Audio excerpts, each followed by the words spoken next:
Hi everyone. So आज के one shot का टॉपिक है lipid chemistry and lipid metabolism. So topics कौन कौन से हैं? Cholesterol synthesis, fatty acid synthesis, beta oxidation of fatty acids, ketogenesis और लाइसिस, देन लाइपोप्रोटीन्स के बारे में इंफॉर्मेशन एंड उनका comparison, lipid profile test, difference LDL और एचडीएल में, देन एलडीएल की वजह से एथेरोस्क्लेरोसिस को प्रिवेंट करने वाली ड्रग्स स्टैटिन्स, ठीक है, फैटी एसिड्स और कुछ phospholipid related facts, then diseases and clinical, फिर लास्ट में कैटेकोलामीन सिंथेसिस। इनके इंट्रोडक्शन। लिपिड्स क्या होते हैं? वाटर में इनसॉल्युबल हैं ये molecules. Like fluid mosaic model में हमें ऑलरेडी पता है कि हाइड्रोफोबिक पार्ट भी होता है ना। मेनली फंक्शन क्या है? एनर्जी को स्टोर करने का काम करते हैं। फॉर्म सेल मेम्ब्रेन, ये हमें पता है ऑलरेडी। और हार्मोन प्रिकर्सर होते हैं, मतलब कुछ ऐसे हार्मोन्स हैं जो लिपिड डेराइव्ड हार्मोन्स हैं। लिपिड्स के mainly examples triglycerides, cholesterol, phospholipids, fatty acids. Lipids से रिलेटेड एक फैक्ट कि ये फ्रीली ब्लड में ट्रैवल नहीं कर सकते, इनको लाइपोप्रोटीन्स, ठीक है, इनके थ्रू ट्रांसपोर्ट करने पे बाउंड है ये। अब कोलेस्ट्रॉल का सिंथेसिस कैसे होता है? बॉडी में कोलेस्ट्रॉल कैसे बनता है? ये एसिटाइल कोएंजाइम ए से मेवेलोनेट पाथवे के थ्रू बनता है कोलेस्ट्रॉल। और इसमें प्रिकर्सर क्या है? मतलब HMG को ए जो है ना, वो कोलेस्ट्रॉल का भी प्रिकर्सर है और कीटोन बॉडी का भी प्रिकर्सर है। इससे दोनों बनते हैं। वो इनिशियली HMG को ए रिडक्टेज है, उसके फेट पे डिपेंड करेगा कि उसको कोलेस्ट्रॉल बनाना है या फिर कीटोन बॉडी बनानी है। और इसमें एज आ रहा है, रिडक्टेज। HMG को ए रिडक्टेज बेसिकली कोलेस्ट्रॉल सिंथेसिस के रेट को लिमिट करने वाली एंजाइम है। रेट लिमिटिंग एंजाइम पे ही जनरली वैसा होता ही है कि step rate of reaction depend करता है। तो मतलब अगर ये एंजाइम धीरे हो जाए तो पूरा रिएक्शन स्लो डाउन हो जाएगा।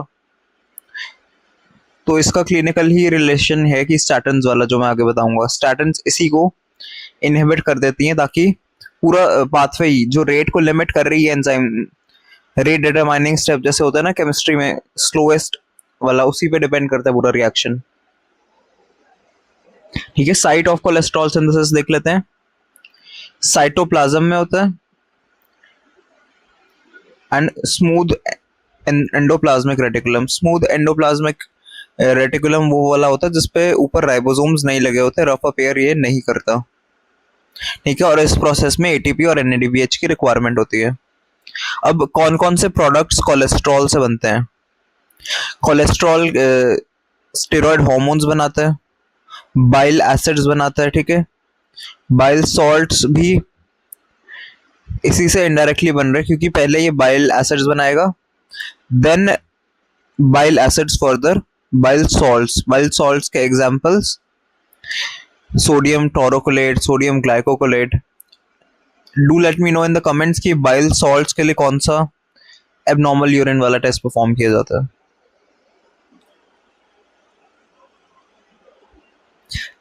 ठीक है, और ये एम्फीपैथिक होते हैं। एम्फी जैसे एम्फीबियन वर्ड, इसका मतलब होता है दो, मतलब दो इसके पास क्या है? एंड है, एक तो हाइड्रोफिलिक एंड है और एक हाइड्रोफोबिक। ठीक है, और विटामिन डी का भी सिंथेसिस कोलेस्ट्रॉल से ही होता है और स्किन में होता है। मतलब एक्सेस कोलेस्ट्रॉल जो है ना स्किन के अंदर, वो विटामिन डी में कन्वर्ट होने लग जाता है और इसका पूरा रिएक्शन होता है। मैं कैल्शियम होम्योस्टैसिस वाले टॉपिक में कराऊंगा ये, ठीक है।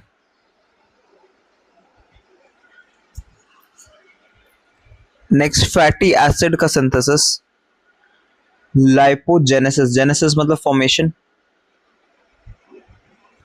ठीक है, ये जो प्रोसेस है, जब फैटी एसिड का सिंथेसिस है तो इसमें एसिटाइल को एंजाइम ए जो होता है उसका कन्वर्जन पाल्मेटेट में हो जाता है। और ये कहाँ पर होता है? साइटोप्लाज्म के अंदर। और किस सेल के साइटोप्लाज्म में? लिवर सेल के, एडिपोज टिश्यू, एडिपोसाइट्स में। ठीक है, मेमोरी ग्लैंड जो है वहां पे भी फैटी एसिड का सिंथेसिस होता है। लैक्टेटिंग मदर के मेमोरी ग्लैंड में बेसिकली, जिसको मिल्क प्रोड्यूस करना है। अब इसकी रेट लिमिटिंग एंजाइम, जहां कहीं भी रेट लिमिटिंग एंजाइम आ जाए वो बहुत इंपॉर्टेंट होता है। सो यू मस्ट रिमेंबर कि इसकी रेट लिमिटिंग एंजाइम है एसिटाइल को ए कार्बोक्सिलेज। ठीक है, और ये एटीपी एनएडीपीएच के अलावा बायोटिन भी रिक्वायर होता है। बायोटिन की रिक्वायरमेंट भी है इसके पूरे ये पाथवे के में। अब बेसिकली हमें ये पता होना चाहिए कि जितने भी फॉर्मेशन वाले जेनेसिस रिलेटेड प्रोसेसेस होते हैं ना, उनको स्टिमुलेट करता है। Genesis is formation, anabolic process. ठीक है, एनाबॉलिक, इसमें कुछ एक्सेप्शंस भी हैं बट दिस इज जनरल कि एनाबॉलिक प्रोसेसेस, इनमें इंसुलिन इनको स्टिमुलेट करता है और ग्लूकागॉन इन्हें इनहिबिट करता है।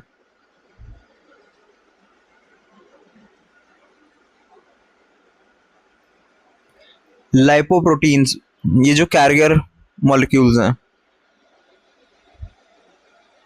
फर्स्ट काइलोमाइक्रॉन्स की बात करते हैं। ये इंटेस्टाइन में बनते हैं बेसिकली, और किसको कैरी करने का इनका फंक्शन है? जो डाइटरी ट्राइग्लिसराइड्स, डाइट के थ्रू जो ट्राइग्लिसराइड्स हम लेते हैं ना, उनको ये कैरी करते हैं। और कहाँ पर? इंटेस्टाइन में। इंटेस्टाइन में काइलोमाइक्रॉन्स का फॉर्मेशन होता है। और ये मेन एपोप्रोटीन्स हैं। इनका मेन एपोप्रोटीन ApoB48 है। ठीक है, एपोप्रोटीन्स के अलग अलग टाइप्स होते हैं। इन काइलोमाइक्रॉन्स में ApoB48 मेन एपोप्रोटीन है। ये लार्जेस्ट होते हैं लाइपोप्रोटीन्स में, बट इनकी डेंसिटी सबसे कम होती है, लीस्ट डेंस लाइपोप्रोटीन्स हैं। ऐसे कंफ्यूज नहीं होना, VLDL की फुल फॉर्म है very low density lipoprotein, but density ज्यादा कम किसकी है? काइलोमाइक्रॉन्स की। VLDL से भी कम डेंसिटी है। ठीक है, इनका फॉर्मेशन कहाँ होता है? लिवर में। और ये वहीं पे बने एंडोजेनसली प्रोड्यूस, जहां वहां पर जो लिवर में ट्राइग्लिसराइड्स बनते हैं उन्हीं को कैरी करने का काम करते हैं। इनका मेन एपोप्रोटीन ApoB100 है। ठीक है, वैसे ये ट्रांसक्रिप्शन में मैं एक टॉपिक जो कराऊंगा जिसे RNA एडिटिंग बोलते हैं। ठीक है, ये एक टाइप की पोस्ट ट्रांसक्रिप्शनल मॉडिफिकेशन है जिसमें one gene one protein theory. वैसे तो इनका जीन कॉमन है, ठीक है, ApoB100 और ApoB48 का, बट प्रोटीन्स ये दोनों अलग अलग हैं। तभी तो कॉमन फंक्शन देखने को मिल रहा है ना, ट्राइग्लिसराइड को कैरी कर रहा है, ये भी ट्राइग्लिसराइड को कर रहा है। ये लिवर में कर रहा है बट VLDL, और इंटेस्टाइन में काइलोमाइक्रॉन्स। यहाँ आई आ रहा है तो इससे इंटेस्टाइन को याद रखना। VLDL में बार बार L आ रहा है तो लिवर याद आएगा। VLDL का कन्वर्जन लो डेंसिटी लाइपोप्रोटीन्स में हो जाता है LDL में, विच इज वेरी हार्मफुल।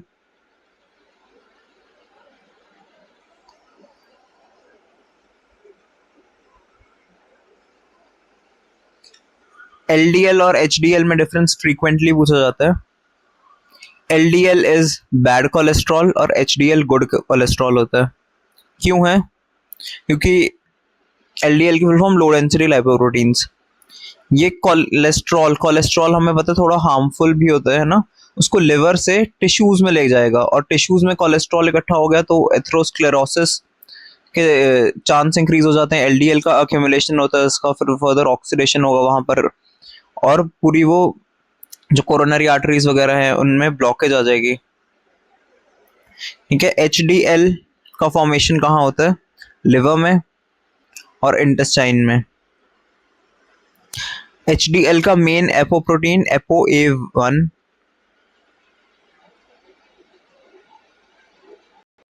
ये सबसे ज्यादा कंज्यूम करता है, कंट्रीब्यूट करता है HDL के फॉर्मेशन में। अब ये अच्छा क्यों है HDL?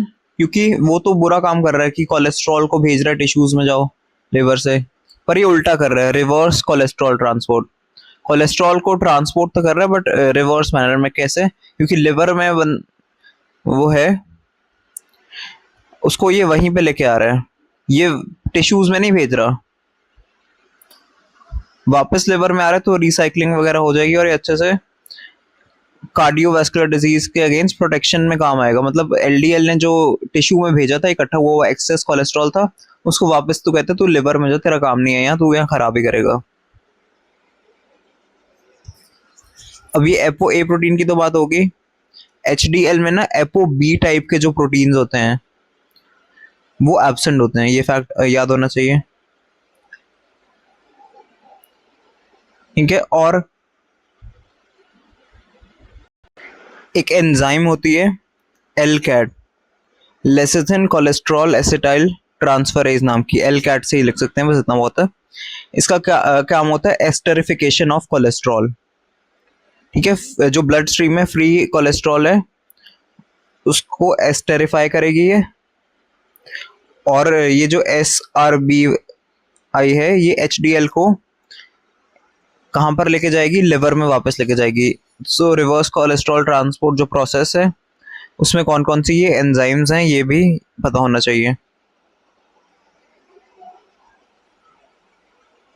फुल फॉर्म है स्कैवेंजर रिसेप्टर्स। ठीक है, ये रिसेप्टर्स हैं इसके और ये एंजाइम है।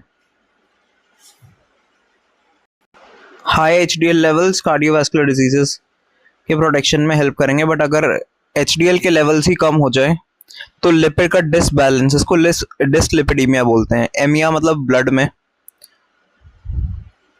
तो अगर ट्राइग्लिसराइड्स बढ़ जाएं सीरम वाले, HDL कम हो जाए और LDL उल्टा बढ़ जाए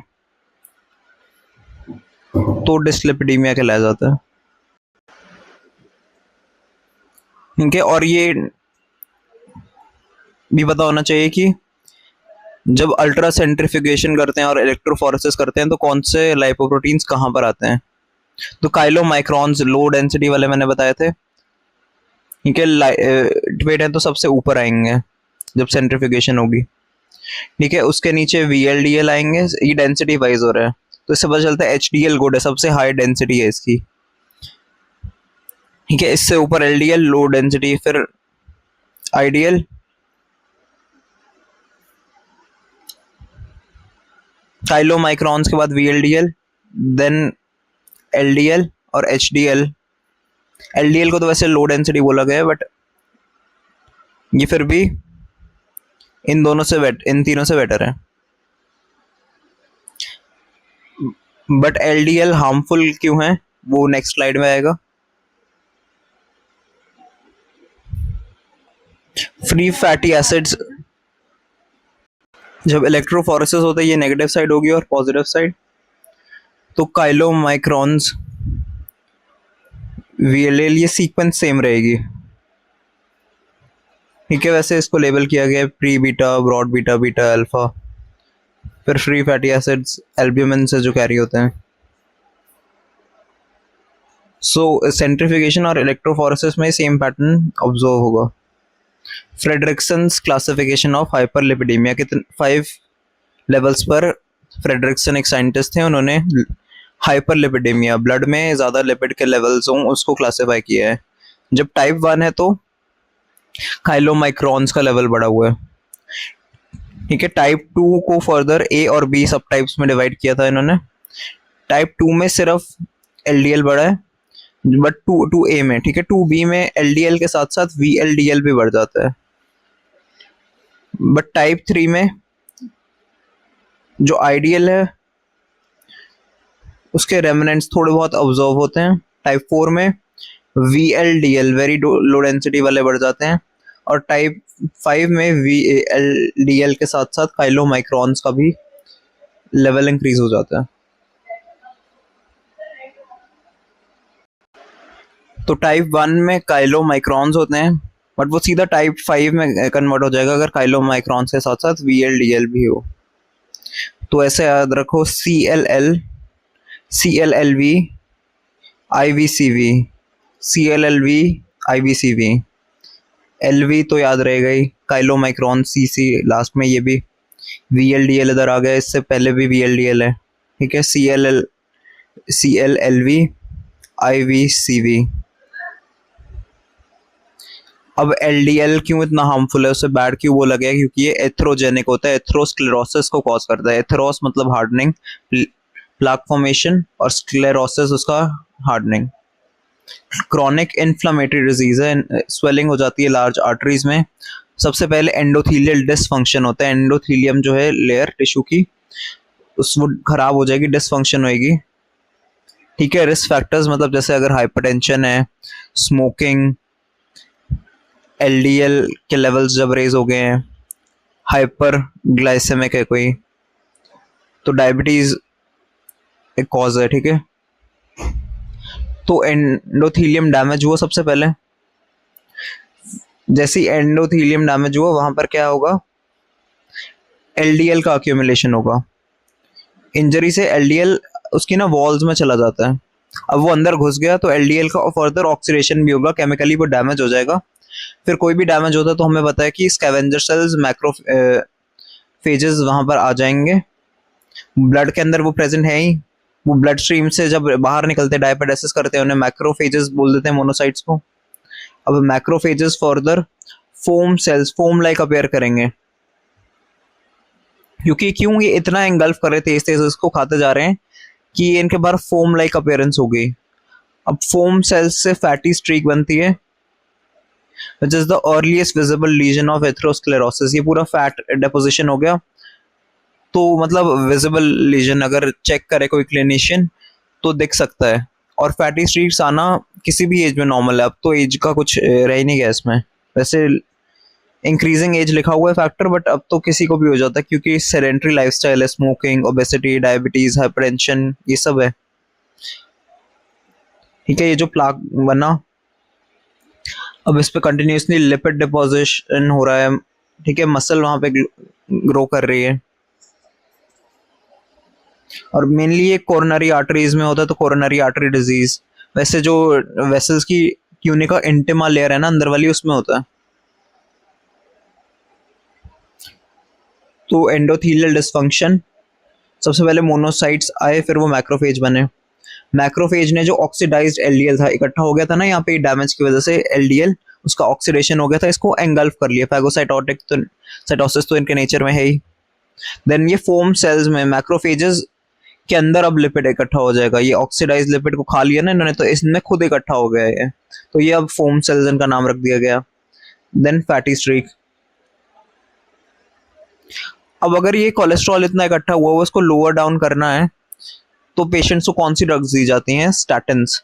स्टैटिन्स पूरी एक कैटेगरी है, इसमें अलग अलग तरह की स्टैटिन्स आती है, बट सेम उनका प्रिंसिपल है कि ये HMG को रिडक्टेज, कोलेस्ट्रॉल सिंथेसिस की जो रेट लिमिटिंग एंजाइम है, उन्हीं को ये इनहिबिट, कॉम्पिटिटिवली इनहिबिट करेंगी, ठीक है। एंजाइम का कॉम्पिटिटिव इनहिबिशन हमें बताइए ऑलरेडी क्या होता है। अब इससे कोलेस्ट्रॉल का सिंथेसिस कम हो गया, और LDL के जो रिसेप्टर्स थे लिवर में, उनको भी डिक्रीज कर देती हैं। ये LDL के रिसेप्टर ही डिक्रीज हो गए, तो LDL के इकट्ठे होने के चांस ही कम हो गए। और क्या स्टैटिन्स करती हैं, ये तो सबको याद रह जाता है, चलो LDL को खत्म कर दिया, एंजाइम को इनहिबिट कर दिया, बट एक्चुअली ये एक और अच्छा काम कर देती हैं कि जो HDL है, गुड कोलेस्ट्रॉल को फर्दर इंक्रीज कर देती हैं, ठीक है। मैं जो सब कैटेगरीज बता रहा था वो रोजुवास्टैटिन, ये सब एग्जांपल्स हैं, ठीक है। लोवेस्टैटिन, फ्लूवेस्टैटिन।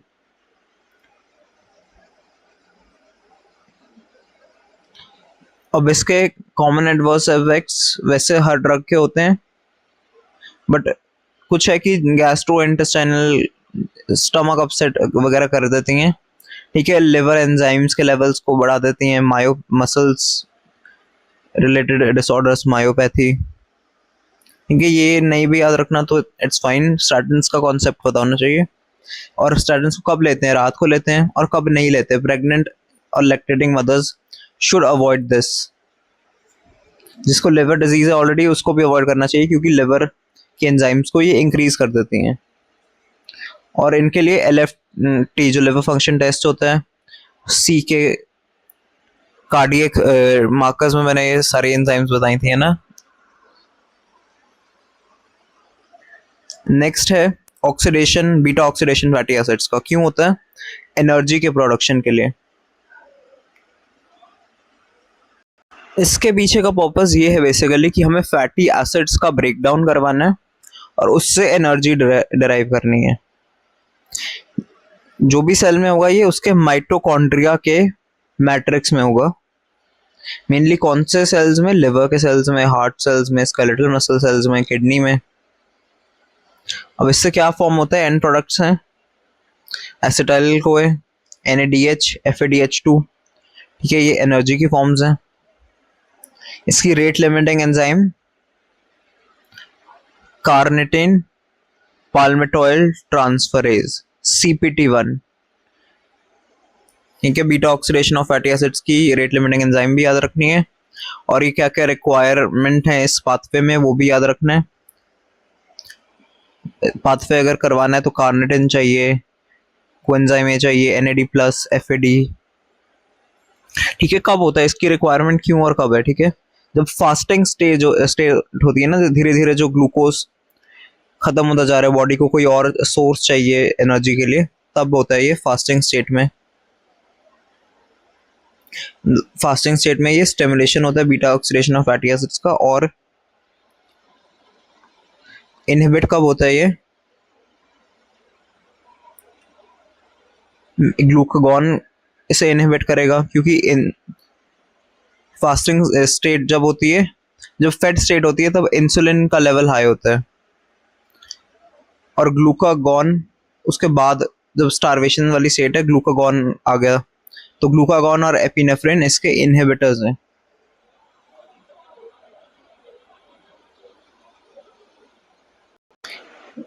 आई मीन स्टिमुलेटर्स हैं, क्योंकि ग्लूकागॉन और एपिनेफ्रिन इसको स्टिमुलेट करते हैं प्रोसेस को। ये इनहिबिटर मैंने उल्टा बोल दिया, मेलोनाइल कोएंजाइम है।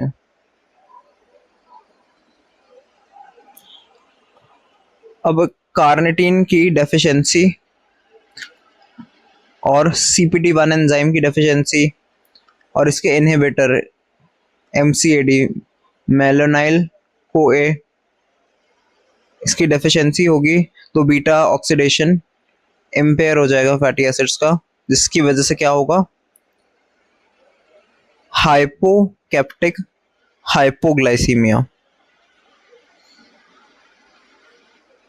मतलब हाइपोग्लाइसीमिया इस लेवल तक हो गया कि कीटोन बॉडीज भी अब कम होगी। कीटोन बॉडीज को बनाने की भी एबिलिटी अब बहुत ज्यादा रिड्यूस हो चुकी है। ठीक है, बीटा ऑक्सीडेशन ये हो गया, इसकी साइट हमने डिस्कस करी, कौन से सेल्स में क्या बनता है, एंड प्रोडक्ट्स डिस्कस कर लिए, एंजाइम कौन सी रेट लिमिटिंग है, पाथवे में क्या रिक्वायरमेंट्स हैं, कब स्टिमुलेट होते, कौन कौन स्टिमुलेटर्स हैं, इनहिबिटर क्या है। ठीक है, ठीक है, जब मैंने एंजाइम्स बताया था ना, तो मैंने एलोस्टेरिक इनहिबिटर में मेलोनाइल कोए का एग्जांपल दिया था कि ये beta oxidation of fatty acids इसको इनहिबिट करता है। किसको इनहिबिट करता है? CPT1 को। It is inhibitor of carnitine palmitoyl transferase enzyme, ये जो मेलोनाइल होता है।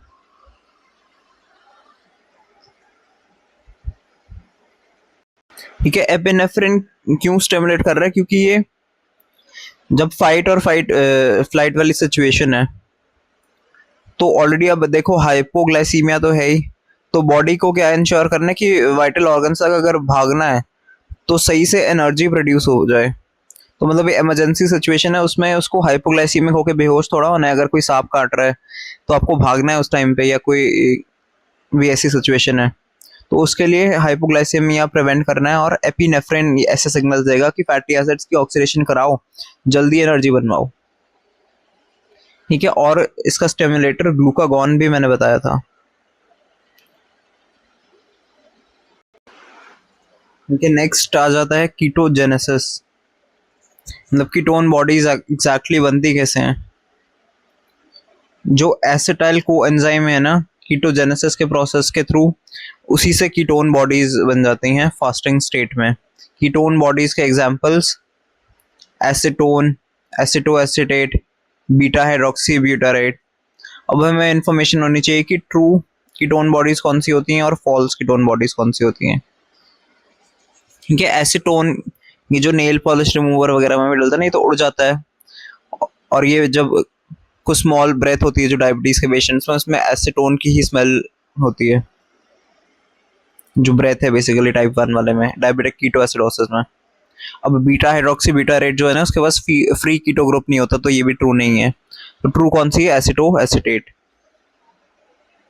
ठीक है, ये तो हमें बताइए फास्टिंग, स्टारवेशन, जब डायबिटिक कीटोएसिडोसिस है या लो कार्ब डाइट है, तब बनती हैं कीटोन बॉडीज। कहाँ बनती हैं ये कीटोजेनेसिस? कहाँ होता है? माइटोकॉन्ड्रिया के मैट्रिक्स में। कौन से जगह पे? लिवर के माइटोकॉन्ड्रिया के मैट्रिक्स में, हिपैटोसाइट्स में होता है ये। ठीक है, mainly it is limited to liver. Rate limiting enzyme, genesis है तो सिंथेज होगी enzyme, HMG CoA synthase ketogenesis की रेट लिमिटिंग एंजाइम है। कीटोजेनेसिस को ग्लूकागॉन स्टिमुलेट करता है और इंसुलिन इनहिबिट करता है। क्योंकि इंसुलिन तो कब ज्यादा होता है? जब फेड स्टेट है। अब फेड स्टेट तो है नहीं, वो तो चाहती है कि कोई इंसान खाना खाए, ये वाली स्टेट रहे ही ना, तो इंसुलिन तो इनहिबिट कर देता है, बट ग्लूकागॉन का यहाँ पर स्टिमुलेटरी एक्शन हो जाता है। कीटोन बॉडीज कब काम आती है? वैसे तो brain, skeletal muscle, cardiac muscle, इनका मेन एनर्जी फ्यूल तो ना ग्लूकोज ही होता है। बट क्या ये कीटोन बॉडीज पे भी जा सकती हैं? यस, अगर बहुत ज्यादा टाइम तक प्रोलॉन्ग फास्टिंग है, बिल्कुल ही सब खत्म हो गया, मसल मास तक खत्म हो गया बहुत ज्यादा हद तक, तो कीटोन बॉडीज भी यूटिलाइज करता है brain. You should know this. ठीक है, एक्सेस में कीटोन बॉडीज रिड्यूस हो गई तो ketoacidosis, diabetic ketoacidosis. Ketolysis, breakdown of ketone bodies. Ketone bodies बन तो गई, अब उसको तोड़ के एनर्जी का यूटिलाइजेशन होगा। ठीक है, लिवर में तो ये बनी थी, बट लिवर को थोड़ा चाहिए, ये तो इन टिश्यूज को चाहिए थी। तो एक्स्ट्रा हिपैटिक, लिवर के बाहर जितने ये टिश्यूज है ना, जैसे रीनल कॉर्टेक्स, ब्रेन में प्रोलॉन्ग फास्टिंग के टाइम पे वैसे ग्लूकोज ही होता है, बट प्रोलॉन्ग वाले में कीटोन बॉडीज को यूज करता है। कीटोन बॉडीज जो बनी थी ना, उनका कन्वर्जन किस में हो जाता है वापस? एसिटाइल कोएंजाइम में। अब इससे क्या होगा? ATP का प्रोडक्शन और एनर्जी यूज होगी। ठीक है, यहाँ की भी रेट लिमिटिंग एंजाइम याद रखना इंपॉर्टेंट है। ये है थायोफोरेज।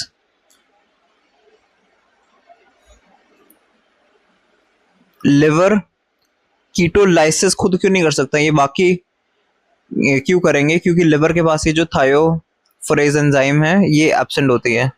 थायोफोरेज डेफिशिएंसी कॉजेज, अगर किसी इंडिविजुअल में ये एंजाइम ही नहीं है, मतलब लिवर ने कीटोन बॉडीज तो बना ली बट वो ऑर्गन्स यूटिलाइज ही नहीं कर पा रहे, उनके पास ये एंजाइम है ही नहीं, तो क्या होंगे? Ketone bodies as a waste treat की जाएंगी और वो यूरिन के थ्रू बाहर आ जाएंगी, कीटोन्यूरिया हो जाएगा और कीटोएसिडोसिस हो जाएगा।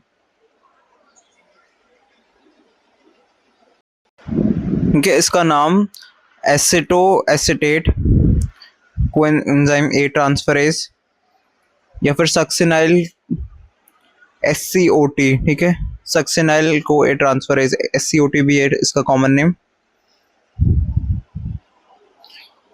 और बीटा ऑक्सीडेशन कब नहीं होता?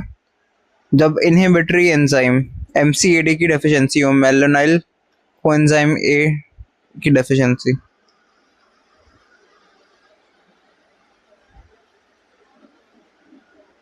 अब फैटी एसिड्स और फॉस्फोलिपिड्स से रिलेटेड कुछ इंपॉर्टेंट फैक्ट्स। जो लिनोलेक एसिड है that is essential fatty acid, diet में होना जरूरी है। ठीक है, जो ट्राइग्लिसरॉल है TAG, ये फैट की मेजर स्टोरेज फॉर्म होती है, जो कि एडिपोज टिश्यूज में स्टोर्ड होते हैं। ये TAGs they are stored in adipose tissue. ठीक है, और ये जो TAG है ना, ये सेल मेम्ब्रेन के स्ट्रक्चर का कंपोनेंट नहीं होता। ठीक है, वैसे तो ट्राइसाइल ग्लिसरॉल है इसका नाम, फैटी एसिड्स है। फॉस्फोलिपिड की होती है सेल मेम्ब्रेन, इसकी नहीं बनी होती, यू शुड नो दिस। और ये फैटी एसिड चेन एलोंगेशन, ये जो प्रोसेस है ये SER स्मूथ एंडोप्लाज्मिक रेटिकुलम में होता है। ये जो प्रोसेस है फैटी एसिड की चेन एलोंगेशन का, ये SER स्मूथ एंडोप्लाज्मिक रेटिकुलम में होता है, ये भी पता होना चाहिए।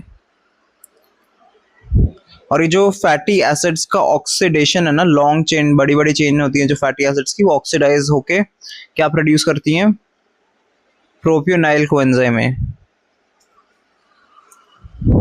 ठीक है, एराकिडोनिक एसिड, ये सारे इंपॉर्टेंट फैक्ट्स MCQs में आ सकते हैं।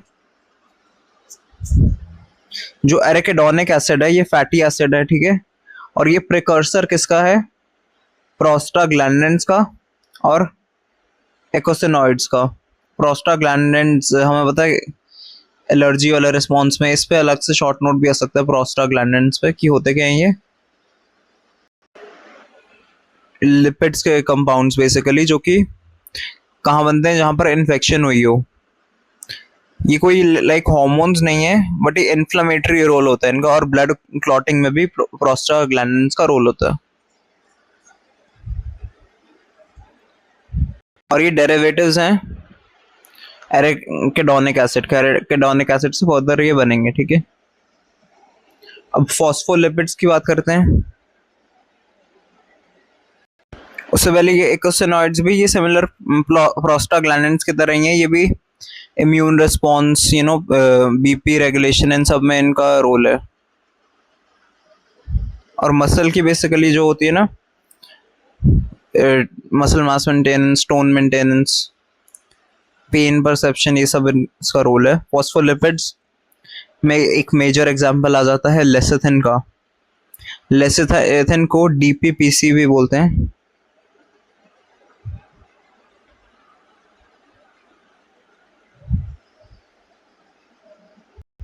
फुल फॉर्म है इसकी di palmitoyl phosphatidyl choline, which is an important component of surfactant. Choline इसके नेक्स्ट लास्ट लेटर में आ रहा है, तो कोलिन इसमें प्रेजेंट होता है, दे कंटेन कोलिन, ठीक है। और कार्डियोलिपिन और डाईफॉस्फेटिडाइल ग्लिसरॉल, जो कार्डियोलिपिन है ना ये DPG है, डाईफॉस्फेटिडाइल ग्लिसरॉल।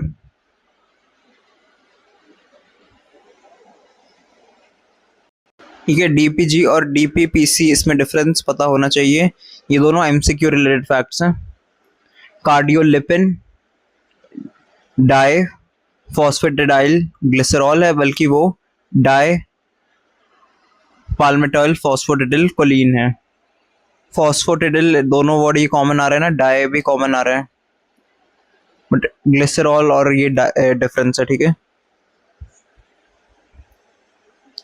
और ना कुछ लाइपोट्रोपिक फैक्टर्स होते हैं, वो जो कि फैटी लिवर को प्रिवेंट करते हैं ना, वो कोलिन उनमें आता है। ये जो लेसिथिन में भी प्रेजेंट था ना कोलिन, और क्या है, मेथियोनिन और आइनोसिटॉल। ये सब सब्सटेंसेस लाइक ये अमाइनो एसिड, ये कोलिन और आइनोसिटॉल, ये तीनों फैटी लिवर को प्रिवेंट करने वाले फैक्टर्स हैं, lipotropic factors that prevent fatty liver, ठीक है। अब कुछ क्लिनिकल सिग्निफिकेंस, एक रेफसम्स डिजीज होता है, ठीक है, उसमें कैसे कॉज होता है, फाइटेनिक एसिड के अक्यूमुलेशन से। रेफसम, फाई कॉमन साउंड कर रहे हैं ना, फ की साउंड आ रही है। फाइटेनिक एसिड अगर MCQ में आता है फाइटेनिक एसिड, तो रेफसम, FF कॉमन, फाइटेनिक एसिड से रेफसम डिजीज। फाइटेनिक एसिड अक्यूमुलेट हो जाता है तो रेफसम डिजीज होता है। और एक और फ्रीक्वेंटली आस्क्ड क्वेश्चन जिसकी मैंने इमेज में भी लगाई है, देखो ये रेटिना की इमेज है, यहाँ पर एक स्पॉट दिख रहा होगा सिमिलर टू चेरी का जो सीड होता है, cherry red spot. Cherry red spots इन रेटिना कौन सा डिजीज में होते हैं, टे सैक्स डिजीज में, ठीक है, वेरी इंपॉर्टेंट एमसीक्यू, टे सैक्स डिजीज में चेरी रेड स्पॉट्स होते हैं रेटिना में। अब हाइपर कोलेस्ट्रॉलेमिया, पूरी लिपिड की केमिस्ट्री हमने देख ली। ज्यादा कोलेस्ट्रॉल है तो कौन कौन सी ऐसी कंडीशंस हैं डायबिटीज के अलावा, ऐसा वाइवा में अगर पूछा जाए तो हाइपोथायरॉयडिज्म, थायराइड के लेवल्स कम है तो भी कोलेस्ट्रॉल के लेवल ब्लड में बढ़ जाएंगे क्योंकि ये मेंटेन करता है, ठीक है, थायराइड हार्मोन्स बेसिकली इनका लेवल अगर कम है, हाइपोथायरॉयडिज्म है, तो कोलेस्ट्रॉल का लेवल इंक्रीज होगा और नेफ्रोटिक सिंड्रोम में भी इंक्रीज हो जाता है। अब कैटेकोलअमीन्स, ये हार्मोन्स की बात कर रहे हैं तो इनका सिंथेसिस भी देख लेते हैं। इनके कैटेकोलअमीन सिंथेसिस भी ना, ये एक बॉडी के अंदर टायरोसाइन अमाइनो एसिड होता है, टायरोसिन। तो ऐसा पूछा जाता है कि कौन सा ऐसा हार्मोन है जो कि अमाइनो एसिड डेरिवेटिव है, ठीक है, अमाइनो एसिड डेरिवेटिव टायरोसिन से बनने वाला एपिनेफ्रिन है। इसमें पूरे पाथवे में tyrosine hydroxylase rate limiting enzyme होती है, आरएलईज की। टायरोसिन से बन रहा है तो टायरोसिन हाइड्रोक्सिलेज, हाइड्रोक्सिलेशन वाली एंजाइम हाइड्रोक्सिलेज है, ठीक है। तो पूरे पाथवे में ये सीक्वेंस क्या है, टायरोसिन से एल डोपा बनेगा, डोपा से डोपामीन, डोपामीन से नॉर एपिनेफ्रिन, देन एपिनेफ्रिन। और ये जो नॉर एपिनेफ्रिन से एपिनेफ्रिन का कन्वर्जन है, ठीक है, यहाँ पर PNMT भी लिखना है। PNMT converts nor epinephrine to epinephrine. क्या होती है ये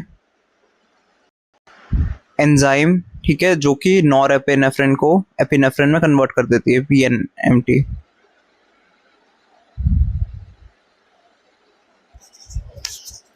और डोपामीन को नॉर एपिनेफ्रिन में कन्वर्ट करने के लिए डोपामीन बीटा हाइड्रोक्सिलेज एंजाइम है।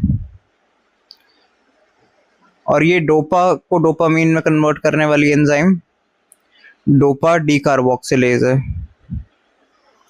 देन टायरोसिन से डोपा बनाने वाली टायरोसिन हाइड्रोक्सिलेज जो कि रेट लिमिटिंग एंजाइम है। तो ये पूरे 5 स्टेप विद एंजाइम याद होने चाहिए कैटेकोलअमीन सिंथेसिस पे, लॉन्ग आंसर भी आ सकता है। तो इसको ऐसे याद रख सकते हैं, टायर, कार का टायर होता है, टायर कितने हैं, 2 तो टोटल 4 टायर होते हैं एक व्हीकल में। तो टायर 2, एक और 2, लेफ्ट साइड 2 और फिर राइट साइड 2, ठीक है। डी कार्बोक्सिलेज टायर यहाँ लिखे, यहाँ पर डी कार्बोक्सिलेज कार के टायर, ठीक है, ये एंजाइम भी आ गई।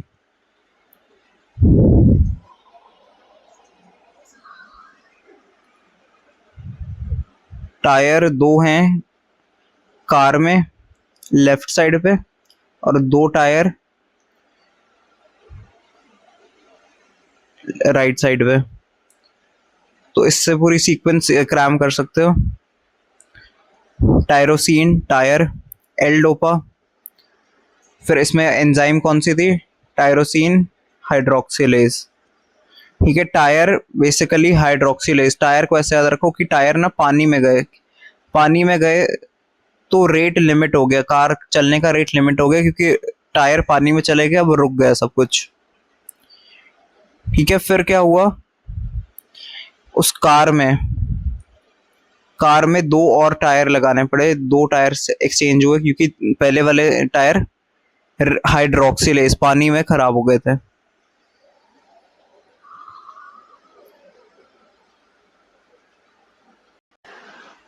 तो ये कार का टायर पंचर हो गया, ये पूरी एज अ स्टोरी से हमने कंक्लूजन निकाला कि स्टेप्स हैं, टायर,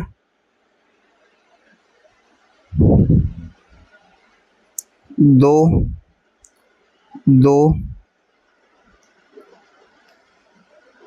न्यू, ठीक है।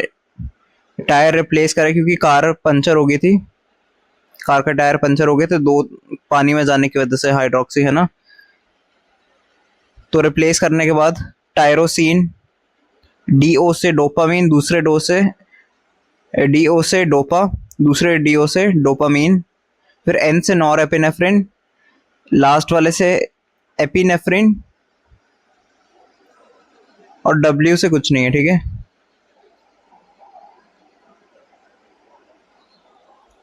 और यहाँ पर एंजाइम्स भी कौन सी हैं, सबसे पहले तो टायरोसिन हाइड्रोक्सिलेज तो हमें याद रहेगी, टायर पानी में गए, टायरोसिन हाइड्रोक्सिलेज, और रेट लिमिट हो गया पूरे, वहां पे कार ही रुक गई, रिएक्शन रुक जाएगा, जैसे अगर इसके एब्सेंस में, वैसे ही कार ही रुक गई, ठीक है। फिर डोपा को डोपामीन में कन्वर्ट करने वाली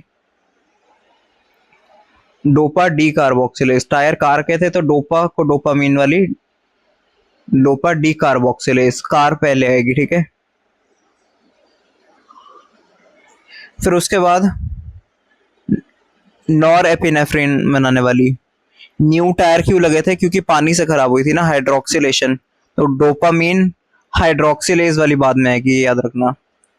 न्यू लगाने का रीजन रीजन क्या था, हाइड्रोक्सिलेज वाला, ठीक है, टायर पानी में खराब होने वाला, तो डोपामीन हाइड्रोक्सिलेज ये वाली एंजाइम बाद में आएगी।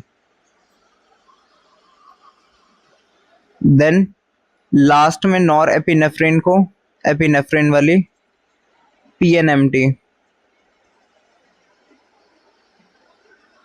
So that's all for this chapter.